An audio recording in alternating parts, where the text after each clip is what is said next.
Hey everyone, welcome back to Linux Network. Today we're talking about a Linux distro that's been popping up more and more in my comments and DMs, and honestly once I dug into it I understood why.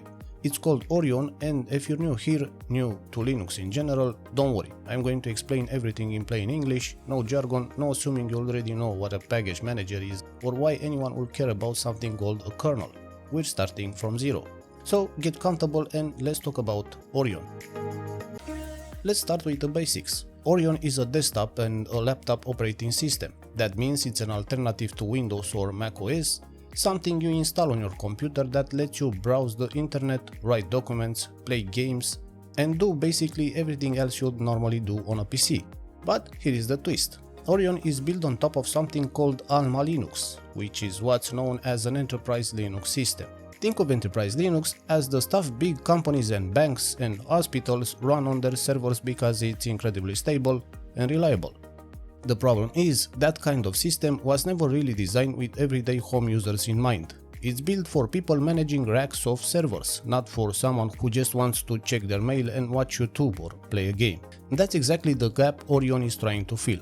They took that rock-solid business-grade foundation and reshaped it into something that feels approachable for regular people, from total beginners to developers who want a dependable machine to build on.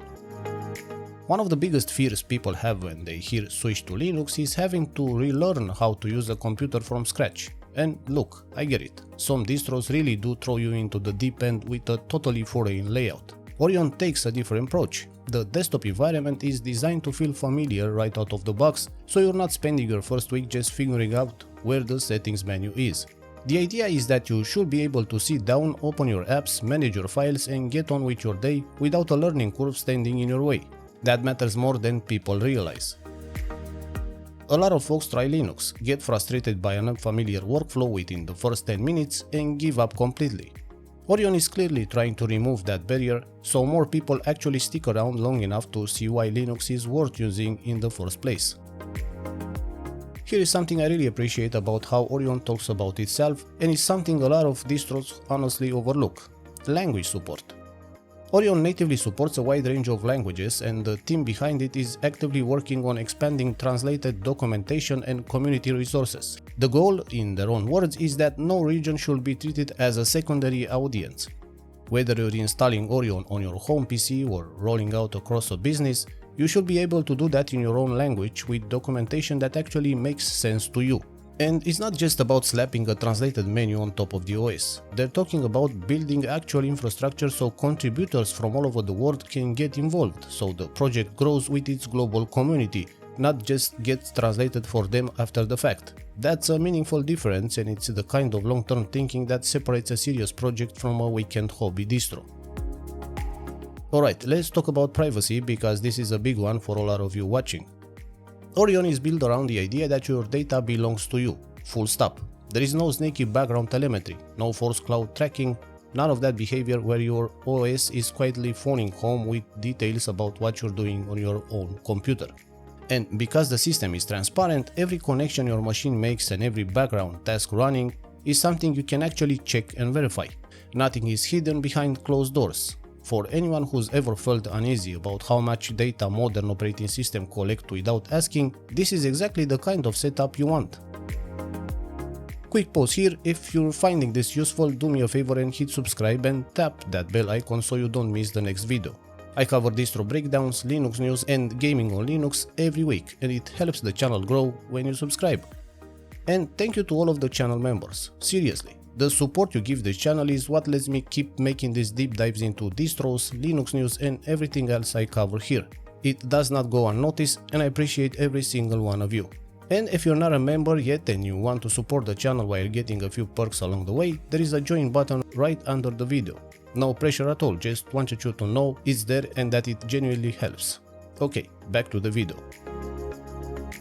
A lot of software these days likes to slap the word open on their branding without really meaning it.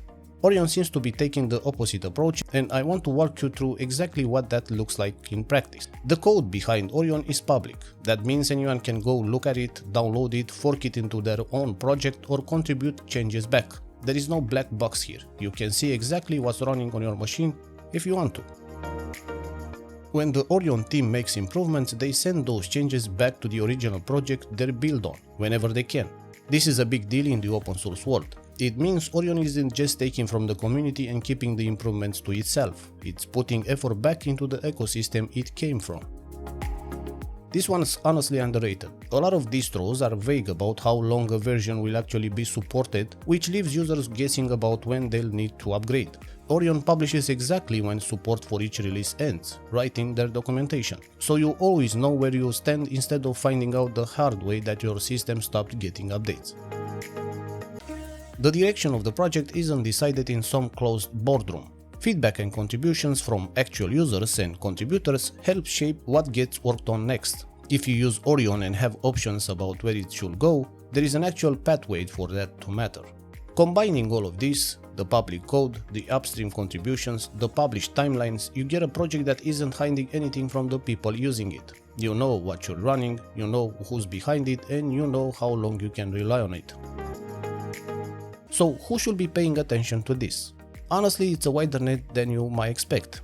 If you're a complete beginner who's curious about Linux but scared of confusing interfaces, Orion's familiar layout is designed to ease you in.